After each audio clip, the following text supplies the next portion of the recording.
Au sein de l'Église, chaque famille religieuse a sa place et son rôle. Toutes suscitées par Dieu, elles se sont levées au cours des siècles pour venir au secours de l'Église au moment critique de son histoire, en répondant aux besoins des âmes. Après le Concile Vatican II, notre siècle connaît une terrible crise dans l'Église. Perte de la foi en notre Seigneur Jésus-Christ, abandon de la messe de toujours pour y substituer une nouvelle messe protestantisante et, par voie de conséquence, crise du sacerdoce et de la vie religieuse. Brûlant d'amour pour notre Seigneur et l'Église, inspiré par la Providence, son Excellence Monseigneur Marcel Lefebvre fonde à Écône un séminaire pour former de vrais prêtres fidèles à la tradition. En rédigeant en 1970 les statuts d'une fraternité sacerdotale, Monseigneur fait aussi allusion à une société de religieuses pour aider les prêtres dans leur apostolat, par leurs prières et leurs œuvres. Ce seront les sœurs de la fraternité Saint-Pédis.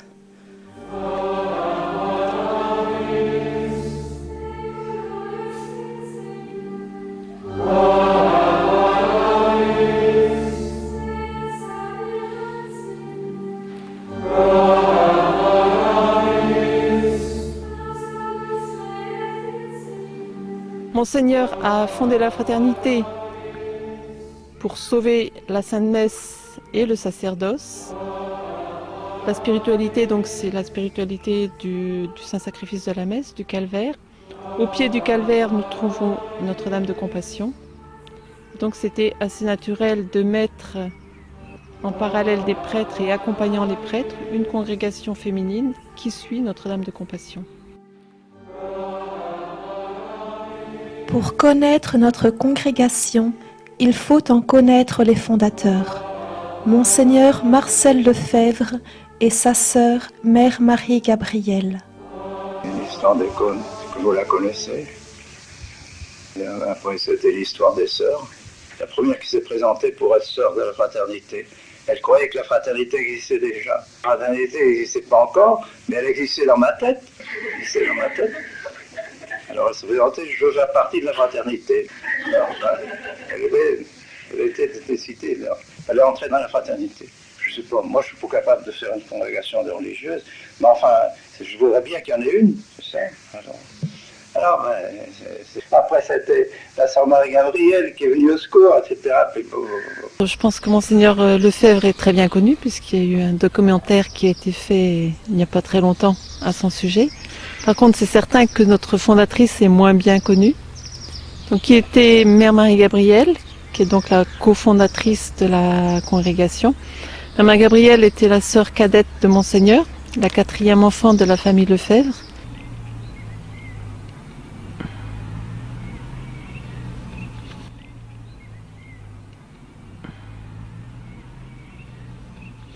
Et elle a suivi son frère dans les pays missionnaires. Elle était membre de la congrégation des Sœurs du Saint-Esprit. Elle est rentrée chez les Sœurs du Saint-Esprit en 1927 et elle a fait profession en 1930. Dès 1933, elle a été envoyée dans les missions au Cameroun, où elle était infirmière, puis aux Antilles, où elle a aussi exercé la profession d'infirmière. Elle travaillait dans les dispensaires. Donc elle est allée au Cameroun à plusieurs reprises et ensuite elle a été en République centrafricaine.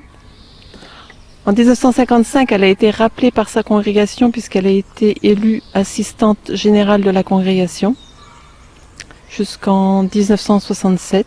À cette époque-là, elle se rendait déjà compte qu'il y avait des changements dans l'Église et dans la congrégation. Les ordres religieux allaient en se dégradant. En 1970, donc Monseigneur fonde la fraternité sacerdotale Saint-Pédis. Et dès 1973, quelques jeunes filles se présentent à lui, demandant ce qu'il avait prévu pour les sœurs. Effectivement, Monseigneur avait pensé aux sœurs dès la fondation, puisqu'il les nomme dans les premiers statuts de la congrégation. Mais quand les premières ont frappé à la porte ou sont venus le supplier de faire quelque chose pour les sœurs, lui-même ne se sentait pas capable de commencer une congrégation féminine. Et c'est à ce moment-là que la Providence est intervenue. Mère Marie-Gabrielle sentait que ça n'allait plus dans sa propre congrégation.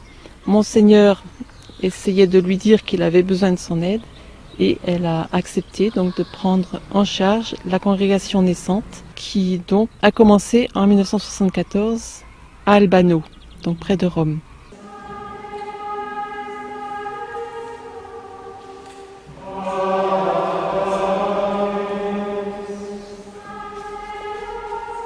Je suis rentrée en 1975, donc dans les tout débuts de la congrégation.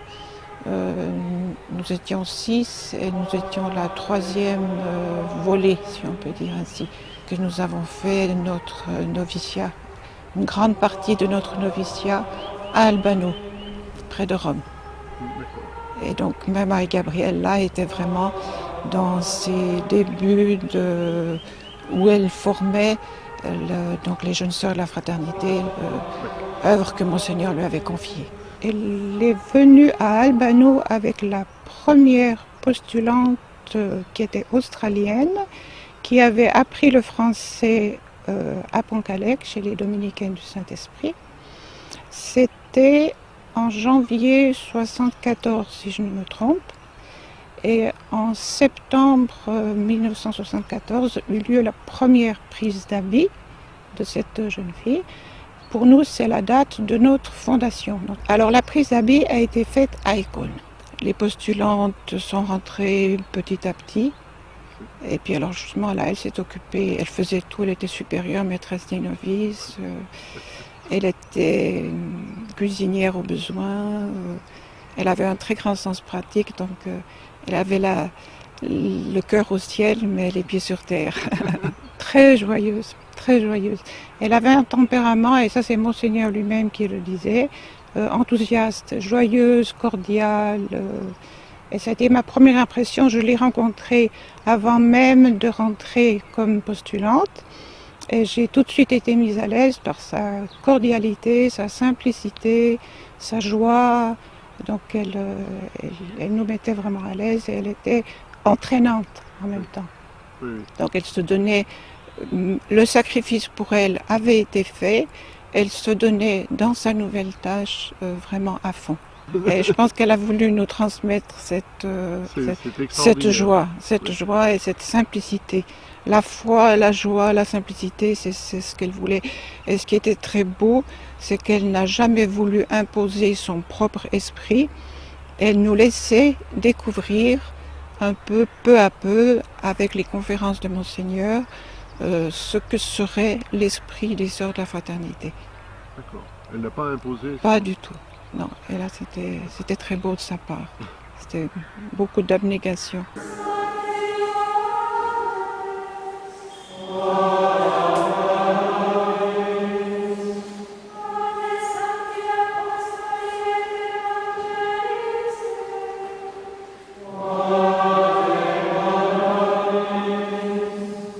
De 1973 à 1987, date de son décès, Mère Marie-Gabrielle s'est occupée des sœurs.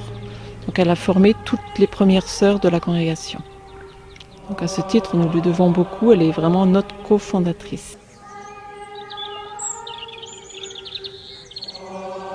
Le berceau de la congrégation est donc Albano. Elle y est restée 3 ans pour enfin venir ici à Saint-Michel, qui est devenue la maison mère.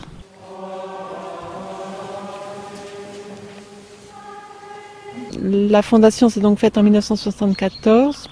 Nous sommes aujourd'hui en 2013, donc 39 ans plus tard. Nous sommes passés à 164 professes et environ 16 novices, donc environ 180 religieuses, 39 ans après la fondation. Nous sommes établis actuellement dans 25 maisons, tout particulièrement en France et en Europe, donc la Belgique, l'Allemagne, la Suisse, l'Italie. Ensuite, les pays de mission, il y a donc le Gabon, la République dominicaine. Aux États-Unis, nous avons 3 maisons, dont une au Kansas, une au Minnesota et une en Oregon. En Amérique du Sud, il y a aussi 2 maisons, enfin 3 maisons si on compte la mission de République dominicaine, et nous avons 2 maisons en Argentine. La maison la plus éloignée serait celle de Sydney en Australie, où nous avons une école primaire depuis déjà 1988.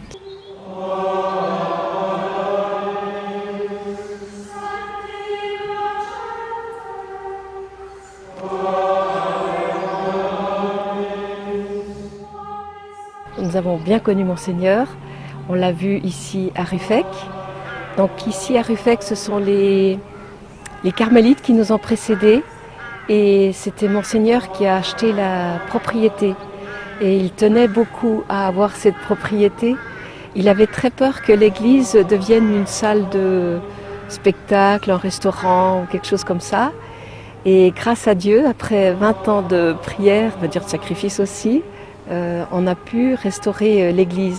Et Monseigneur a aussi dit, quand il a parlé aux sœurs aînées, que la vie religieuse c'est quelque chose de magnifique, mais qu'elle se comprend petit à petit. C'est au fur et à mesure du déroulement de notre vie religieuse qu'on comprend bien la beauté de cette vie, qu'on comprend plus tard. Bien chère sœur, puisque la Providence a permis que je me trouve parmi vous au jour de votre fête patronale de Notre-Dame de la Compassion, permettez-moi de vous dire en quelques mots le pourquoi de ce choix d'abord de Notre-Dame de la Compassion pour être votre patronne. Vous êtes en effet, vous avez été inscrite dans les statuts de la fraternité sacerdotale Saint-Pie-X. Parce que vous êtes vraiment les sœurs de la fraternité Saint-Pie-X. Or, dans les circonstances actuelles, il m'a semblé que pour les prêtres de la fraternité sacerdotale, il fallait, dans toute la mesure du possible, revenir, demeurer dans ce qui est la dévotion fondamentale de la Sainte Église catholique. Dans les moments troublés, il faut se rattacher à l'essentiel. Éviter de se laisser entraîner par des choses secondaires, s'attacher des choses secondaires, mais s'attacher à l'essentiel. Or, l'essentiel pour le prêtre, c'est la croix, le sacrifice de la messe, le sacrifice du calvaire. Alors, si le cœur est l'objet principal de la dévotion des prêtres dans la fraternité sacerdotale, c'est le sacrifice de la messe, c'est la croix. Quelle peut bien être la place des sœurs de la fraternité sacerdotale dans la spiritualité de la fraternité Saint-Pie-X? Eh bien, comment ne pas se tourner vers celle qui est la plus proche de la croix, celle qui a participé de la manière la plus profonde, la plus parfaite, la plus intime au sacrifice de la croix, à notre Sainte Vierge Marie. Et où particulièrement a-t-elle participé à ce sacrifice de la croix? Évidemment au calvaire. C'est pourquoi il m'a semblé que Notre-Dame de la Compassion devait être votre patronne. Pour que, par la Sainte Vierge, vous aussi vous fassiez de votre vie spirituelle le centre, la croix de Jésus. La vocation particulière de la congrégation, donc c'est d'abord le but de toute congrégation religieuse, c'est ce don total à Dieu et spécialement en imitant Notre-Dame de Compassion, en participant au saint sacrifice de la messe, en essayant de bien vivre cet esprit de victime, unis à notre Seigneur tout au cours de nos journées par nos simples petits travaux. C'est la joie d'être totalement donné à Dieu et d'essayer de vivre cette consécration tout au cours de notre vie. Et Mère Marie-Gabrielle était très joyeuse, très gaie. Du reste, Monseigneur aussi, mais elle aussi, elle nous a enseigné cette gaieté, même malgré son âge, elle jouait avec nous, elle courait, malgré ses handicaps physiques. Elle était très gaie, très ouverte, très accueillante.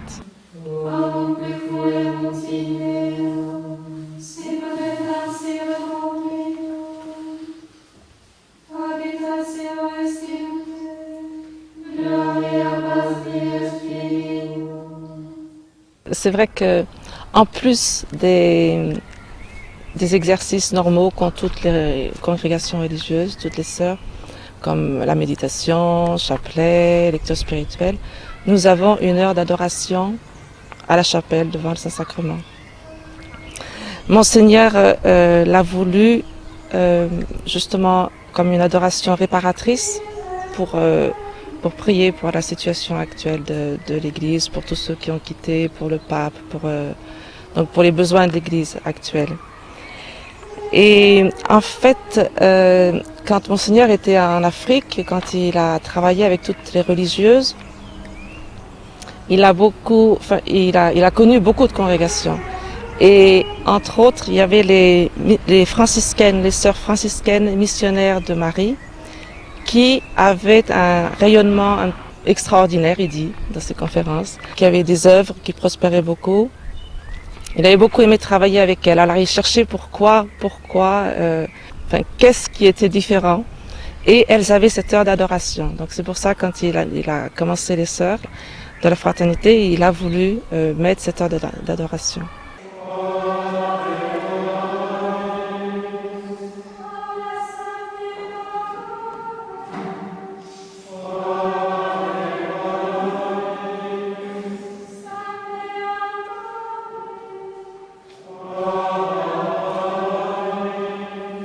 Le noviciat est une maison de formation où les jeunes filles qui désirent se consacrer au bon Dieu viennent recevoir la formation qui les préparera plus tard à la vie religieuse. Le noviciat dure 2 ans et demi. Il y a déjà 6 mois de postulat où la jeune fille observe ce qui se passe, mûrit sa vocation, et si tout se passe sereinement, si la congrégation de son côté observe l'aspirante observe la vie religieuse, et au bout de 6 mois, il y a la prise d'avis.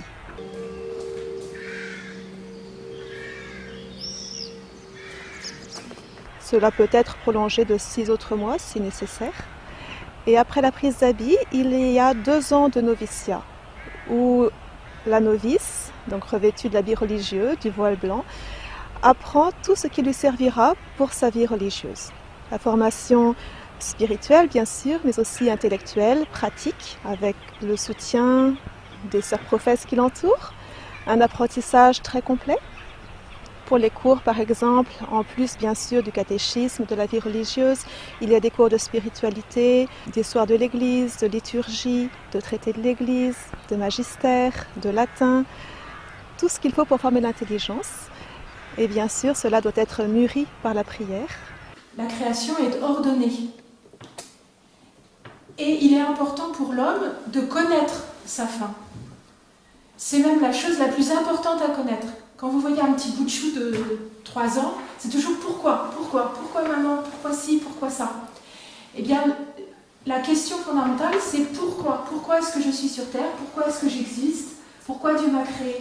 Il y a aussi bien sûr les cours plus pratiques qui serviront pour toute la vie, toute la vocation d'auxiliaire de prêtre, comme la cuisine qui doit se faire partout, le ménage, la couture, la broderie, le jardinage, toute chose pratique qui peut être utile, le chant liturgique comme le chant aussi polyphonique, des connaissances de musique générale, même de premiers soins, tout ce qui servira plus tard.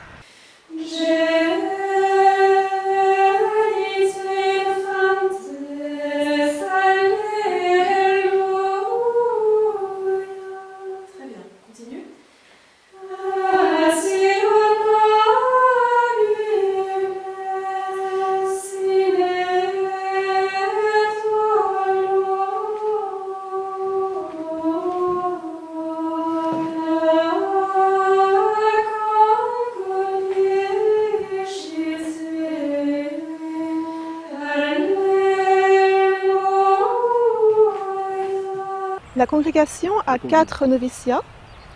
Ici, nous avons notre beau noviciat de langue française à Ruffec, avec une magnifique abbatiale du XIIe siècle. Et comme le disait Saint Pie X, nous avons la chance, la grande grâce de pouvoir prier sur du beau. 3 autres noviciats, un en Allemagne, à Göffingen, pour les sœurs de langue allemande, un aux États-Unis, à Brewerville, pour les sœurs de langue anglaise, et un en Argentine, à Pilar, pour toutes celles de langue espagnole.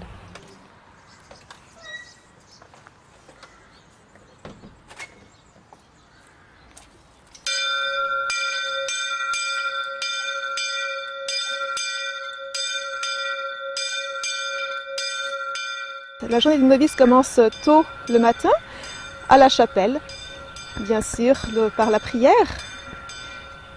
On va aux sources, il y a l'office divin, une demi-heure d'oraison, puis la Sainte Messe.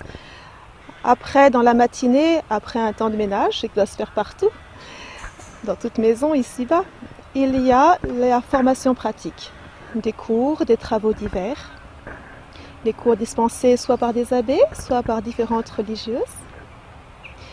Puis après les cours, un temps d'étude, bien évidemment, pour approfondir tout cela par la prière et une demi-heure d'adoration. Nous avons chaque jour 1 heure entière d'adoration à la chapelle, une adoration réparatrice, c'est ce que voulait Monseigneur, et aussi une adoration qui, pendant l'adoration, nous allons prier pour le pape, les évêques, tous les prêtres, toutes les âmes consacrées. Cette heure d'adoration quotidienne est répartie en 2 demi-heures, une le matin et une en fin d'après-midi. De cette manière qu'il faut concevoir donc le but de votre société, être tout entière des adorantes, je dirais des adorantes de l'Eucharistie et des adorantes du sacrifice du Calvaire. Être avec la très Sainte Vierge, comme je dis, notre âme de compassion, qui est votre patronne, être à côté de la croix comme la très Sainte Vierge Marie, partageant le sacrifice de notre Seigneur. C'est pour ça que dans votre règlement, vous avez en principe 1 heure d'adoration de la Sainte Eucharistie et que vous avez à passer donc devant, en compagnie de notre Seigneur, présent dans la Sainte Eucharistie, donc rappelant la présence de notre Seigneur sur l'autel comme au calvaire, présence de la victime. Donc vous partagiez avec notre Seigneur ses souffrances, ses douleurs, et en même temps partager ses grâces aussi. Et que vous intercédiez pour que les grâces de la rédemption descendent sur les âmes, descendent en particulier sur les prêtres.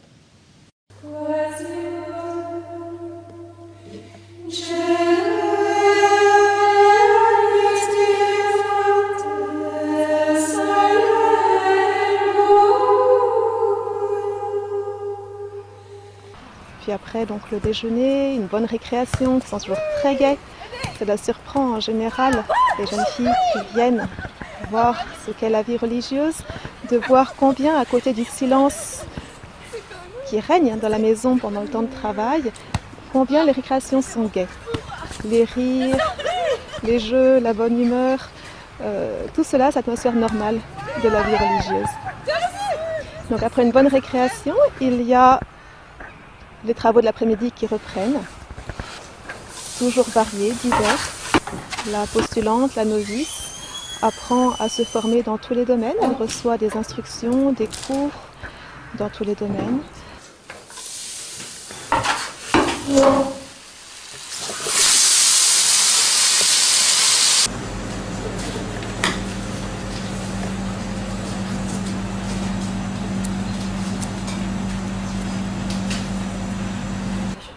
Puis après, de nouveau, il y a la lecture spirituelle, une autre demi-heure d'adoration, le chapelet, avant le repas du soir, de nouveau une bonne récréation, et l'office de complis qui ramène tout le monde à la chapelle et prépare à la nuit.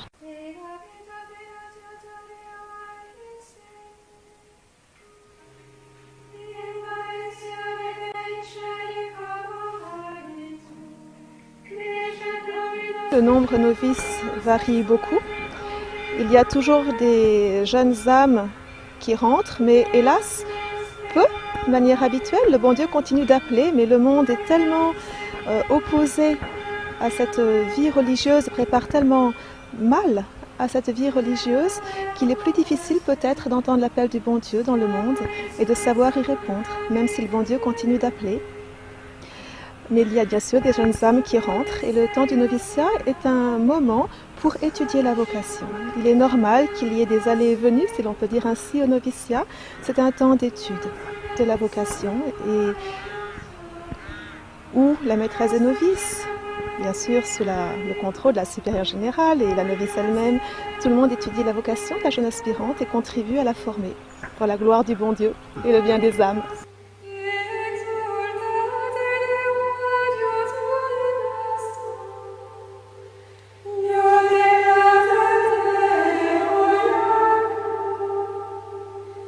Le fondateur a voulu la congrégation pour accompagner les prêtres, pour les aider, pour compléter leur apostolat. Il y a 3 buts. D'une part, les aider d'une manière matérielle, faciliter leur apostolat, faciliter la marche des prieurés. Et donc c'est là qu'interviennent les sœurs dans les différents prieurés, en aidant d'une manière humble, mais comme l'aurait fait Notre-Dame à Nazareth. Donc ça c'est la première manière matérielle. Il y a aussi l'accompagnement dans l'apostolat, aider les prêtres, faciliter là aussi en prenant des tâches apostoliques qui peuvent les aider, l'enseignement du catéchisme, l'enseignement dans les écoles primaires, éventuellement prendre des œuvres aussi pour les jeunes filles, dans les missions, visiter les malades. Particulièrement, je dirais visiter les malades, on voit bien le rayonnement que peuvent avoir une œuvre féminine. Ce sont elles qui préparent là où les malades ou les personnes âgées ne sont pas prêtes à recevoir un prêtre. Et très souvent, elles préparent la venue du prêtre, comme l'a fait, on va dire, Saint Jean-Baptiste, comme précurseur préparant la venue de notre Seigneur. Salut Marie, pleine de grâce, le Seigneur est avec vous. Vous êtes bénie entre toutes les femmes et Jésus, le fruit de vos entrailles, est béni. Et enfin, le but spirituel, donc aider les prêtres par notre prière, par nos sacrifices. Aider l'Église par notre prière, par notre sacrifice.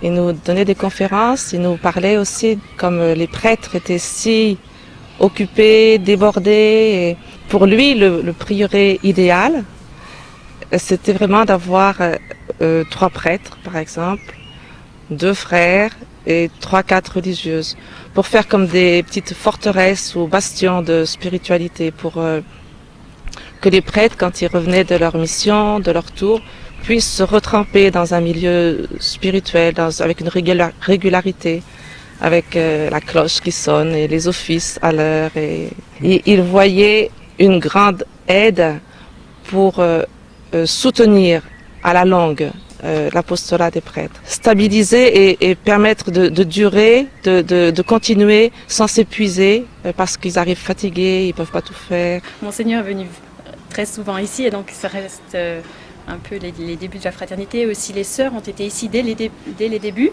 Alors elles sont surtout là pour soutenir les prêtres dans leur apostolat, mais elles ont une œuvre plus cachée ici. Leur travail consiste surtout à accueillir les hôtes.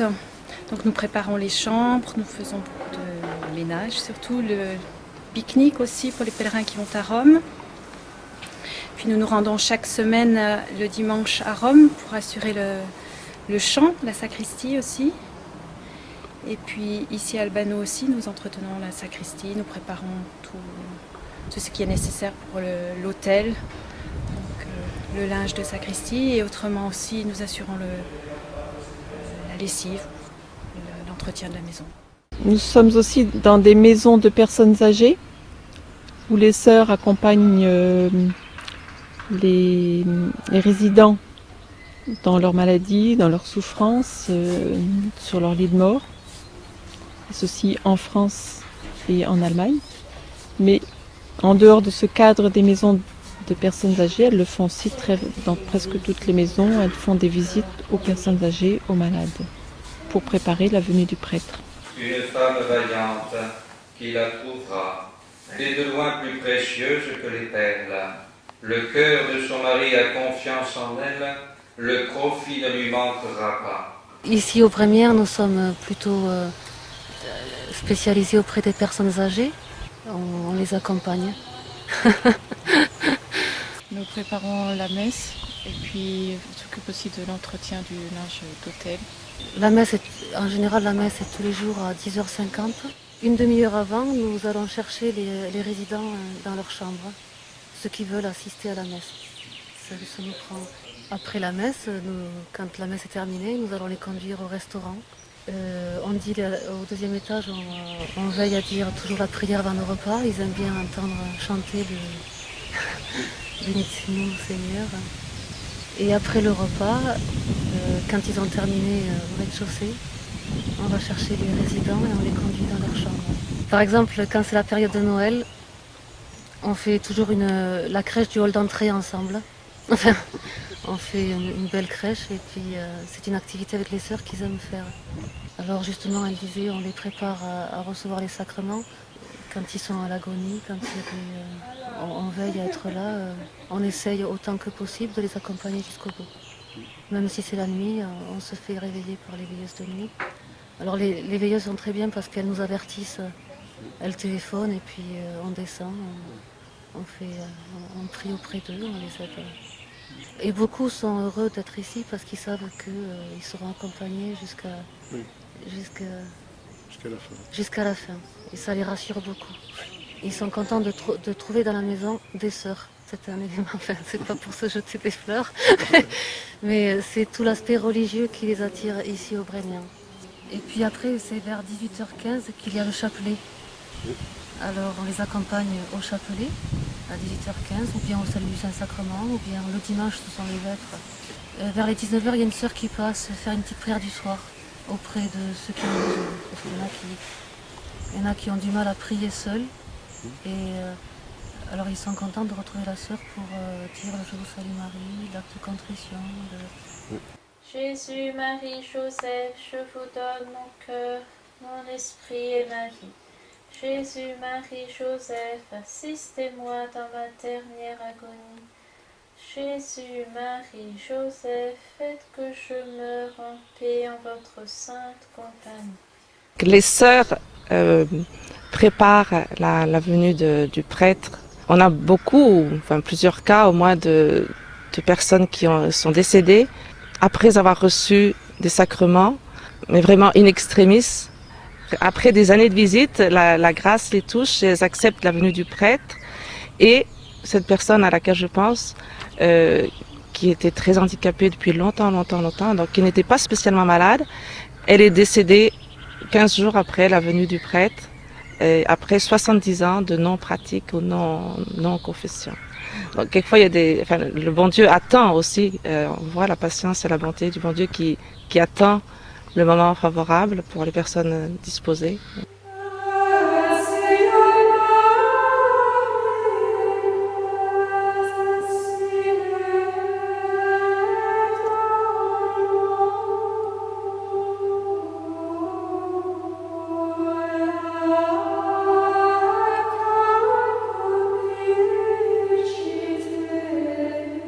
Que la congrégation, comme je vous l'ai dit, a commencé en 1974. Dès 1977, elle a essaimé par une première communauté d'apostolat qui se trouvait à Genève. Et très rapidement, les sœurs ont enseigné dans des écoles primaires. Donc ça, c'est un des apostolats assez importants chez les sœurs, c'est l'apostolat dans les écoles primaires, où elles peuvent assurer soit le rôle de directrice, soit le rôle d'une titulaire, soit l'enseignement des différentes matières dans les écoles primaires. Si Dieu veut, un jour, nous espérons aussi nous diriger vers des écoles ménagères. C'était aussi un des souhaits du fondateur et de la fondatrice.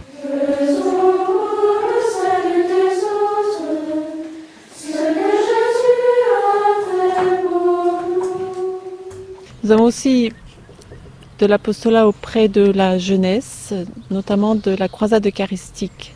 Alors le camp de la croisade eucharistique, c'est pour les enfants de la croisade eucharistique qui ont fait ces activités toute l'année. C'est un petit peu le couronnement de leur année de croisade. Un peu, pas une récompense, mais c'est quand même le moment fort pour ces enfants qui ont eu des activités dans un groupe de croisade ou d'autres qui n'ont pas de groupe de croisade et qui n'auront que ce camp pour bien se recentrer sur l'esprit de la croisade eucharistique.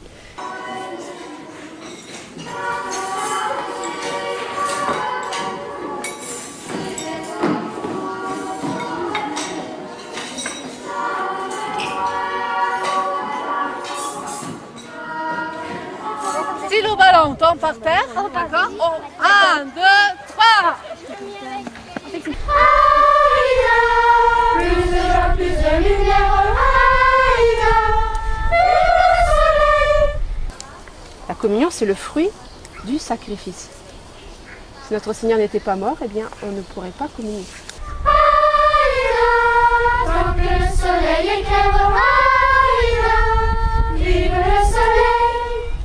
Ne crois pas que joie rayonne, ne crois pas que joie rayonne n'importe où, n'importe quand. Depuis plusieurs années à Saint-Michel, à la Maison Mère, les sœurs s'occupent du secrétariat de la croisade eucharistique pour la France. Tous les étés, nous avons environ une dizaine de camps en France, en Allemagne, en Suisse, en Australie, au Gabon, aux États-Unis, en Argentine. Donc, ce qui nous permet d'atteindre, je ne sais pas, entre 600 et 800 enfants tous les ans, par l'apostolat des camps de la croisade eucharistique. En plus de la croisade eucharistique, les sœurs s'occupent aussi de mouvements de jeunesse, les enfants de Marie notamment. Ça, c'était une œuvre qui était chère à notre fondatrice, puisqu'elle-même, dans sa jeunesse, était enfant de Marie. Donc elle a beaucoup poussé les premières sœurs qui ont été envoyées aux États-Unis à redémarrer cette œuvre à Sainte-Marie, au Kansas. Il y a aussi des mouvements comme au Gabon, des mouvements de l'Immaculée, des mouvements en général qui s'inspirent de la dévotion mariale.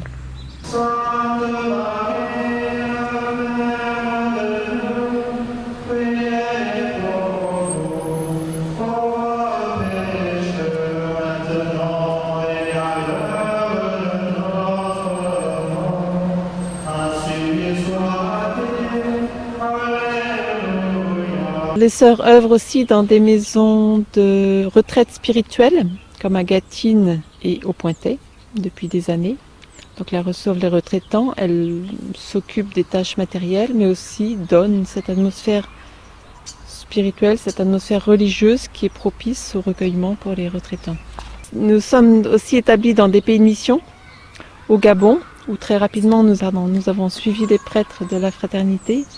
C'était un apostolat qui tenait tout particulièrement à notre fondatrice, qui a passé tant d'années en mission. Elle aurait été elle-même prête à y repartir si le bon Dieu l'avait permis. Et depuis quelques années, nous sommes établis aussi en République dominicaine, auprès des prêtres de la fraternité Saint-Pédis. Donc dans ces deux pays-là, les sœurs portent un habit blanc.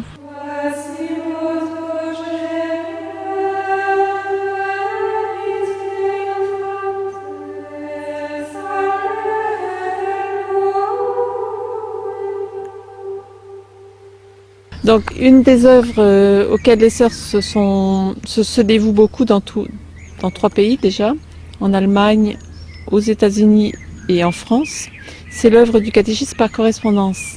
Alors cette œuvre a été particulièrement chère à Monseigneur, c'est lui qui nous l'a suggérée, parce qu'il avait connu au Canada une religieuse qui se dévouait à cet apostolat. Donc voyant l'importance d'enseigner la religion catholique à tous ces enfants qui n'avaient plus rien, il nous a lancés dans cette œuvre qui s'est développée petit à petit. Et nous avons beaucoup d'élèves en France, en Allemagne, aux États-Unis. Monseigneur Lefebvre, quand il visitait les sœurs, ce qu'il faisait assez fréquemment, il venait toujours voir les progrès de l'œuvre du catéchisme par correspondance, voir où en étaient les sœurs, les difficultés qu'elles avaient. Et il poussait par exemple beaucoup à ce qu'elle rédige une année sur les vertus. Ça lui tenait beaucoup à cœur parce que cet aspect de notre religion n'étaient pas enseignés dans les catéchismes. Donc il tenait beaucoup à ce que nos sœurs parlent de la pratique des vertus, expliquent aux enfants ce que sont les vertus. Il en parlait même aux séminaristes en leur disant que plus tard, dans leur apostolat, ils pourraient être aidés par le catéchisme que font les sœurs. Ce qui est remarquable, c'est que les mamans apprécient le soutien que les sœurs leur apportent. Elles se sentent vraiment soutenues, elles savent qu'elles peuvent écrire, il y a vraiment un contact, si on peut dire, personnel.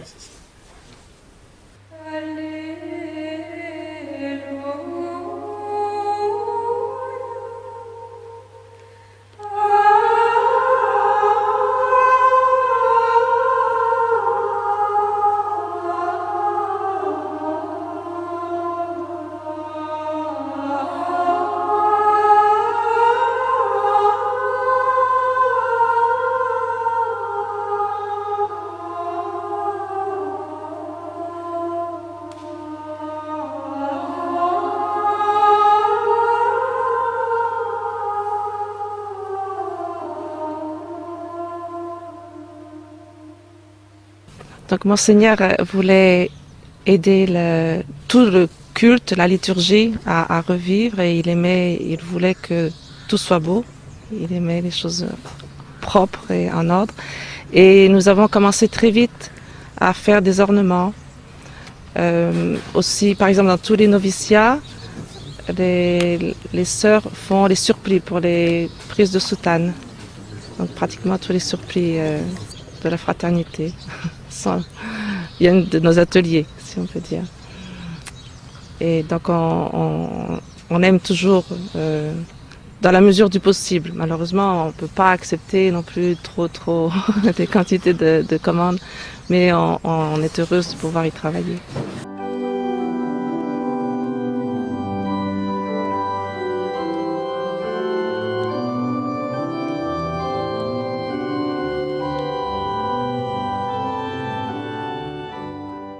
La spiritualité des sœurs, c'est vraiment celle de Notre-Dame de Compassion.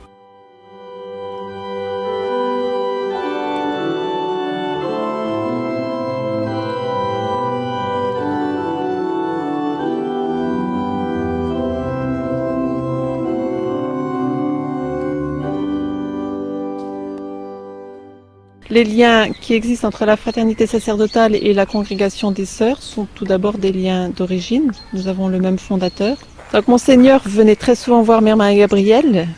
Ils étaient très proches l'un de l'autre. C'est lui qui a donc célébré la messe d'enterrement. Et il a rappelé combien Mère Marie-Gabrielle était généreuse et joyeuse. Et il a aussi beaucoup parlé de sa fidélité à sa vie religieuse malgré toutes les difficultés qu'elle a traversées. Des liens d'origine qui sont donc voulus par la Providence, donc les prêtres qui sont là pour la messe, pour le sacrifice du calvaire, et les sœurs qui accompagnent Notre-Dame au pied de la croix. Liens d'origine, liens de doctrine et de spiritualité qui découlent de ce lien d'origine, donc la messe, doctrine dans la défense de la foi. Les sœurs suivent les prêtres par l'enseignement du catéchisme de Saint-Pédis, par le catéchisme par correspondance, par exemple, l'enseignement du catéchisme dans les paroisses, dans les écoles, liens de spiritualité qui découlent donc de la messe, et enfin des liens apostoliques, car les sœurs, d'une manière habituelle, participent à l'apostolat des prêtres de la fraternité Saint-Pédis. Toutes leurs œuvres sont attachées à des œuvres de la fraternité Saint-Pédis.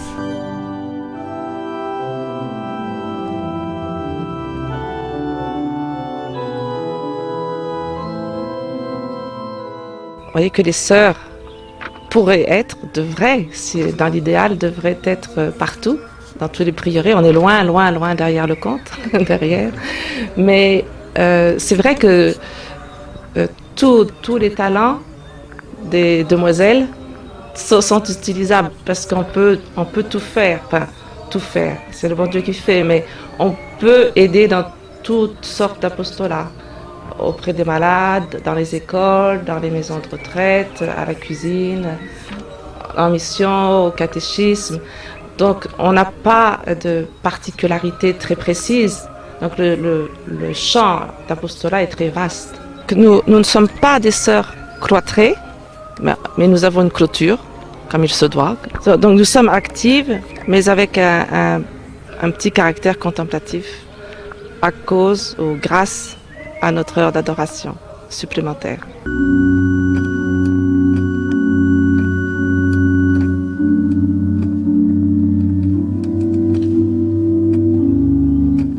Ce qu'il faut, c'est que le monde sache, ou les jeunes filles sachent, que l'on pourrait recevoir 10 fois plus de vocations, qu'on pourrait les envoyer partout dans le monde, que le monde a besoin, que l'Église a besoin de vocations religieuses. L'Église a besoin de beaucoup de vocations religieuses. La vie religieuse est le poumon de l'Église. Elle ne peut pas respirer sans vie religieuse.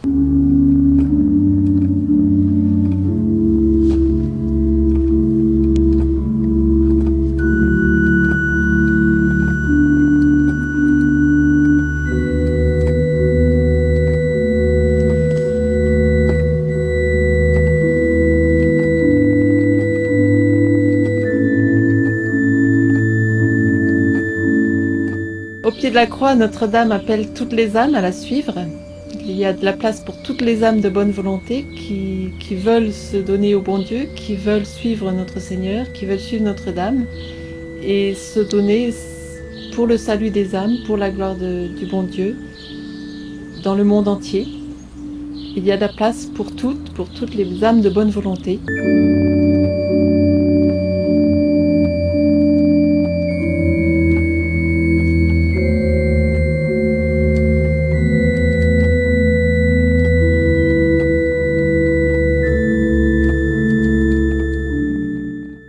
Un petit mot pour résumer notre vocation, c'est certainement au service de Jésus dans ses prêtres. Donc on peut prier, vous pouvez prier avec nous que le bon Dieu nous donne beaucoup de saintes vocations religieuses, de même que nous demandons beaucoup de saints prêtres pour l'Église catholique.